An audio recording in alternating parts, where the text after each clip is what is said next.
So মানবাধিকার কমিশনের ক্ষেত্রে বাছাই কমিটির মধ্যে তো নিউট্রালিটি এনশোর করার ব্যবস্থাটা নাই, কারণ আইনমন্ত্রী থাকবেন, স্বরাষ্ট্রমন্ত্রী থাকবেন, জাতীয় সংসদের স্পিকার থাকবেন।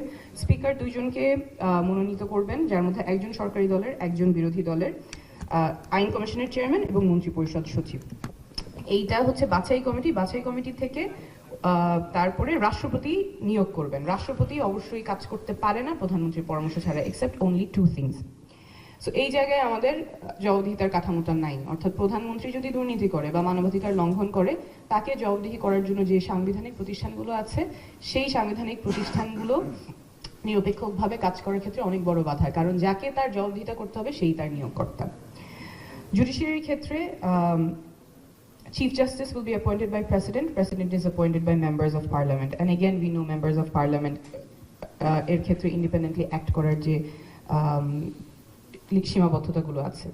তো তাহলে যদি আমাদের এমন দল ক্ষমতায় থাকে বা এমন মন্ত্রী থাকে, এমন প্রধানমন্ত্রী থাকে যিনি দুর্নীতি করছেন, যিনি মানবাধিকার লঙ্ঘন করছেন, যিনি নাগরিকদের অধিকার কেড়ে নিচ্ছেন, তাকে সরানোর ব্যবস্থাটা কি?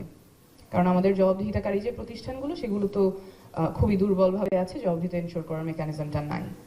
সরানোর উপায় তাহলে নির্বাচন, 5 বছর পর পর নির্বাচন করে, যে সরকার যদি মানুষের পক্ষে কাজ না করতে পারে, মানবাধিকার লঙ্ঘন করে, দুর্নীতি করে, তাহলে 5 বছর পর পর নির্বাচনের মাধ্যমে জনগণ তখন রায় দিবে যে এই দল আর ক্ষমতায় থাকতে পারবে না।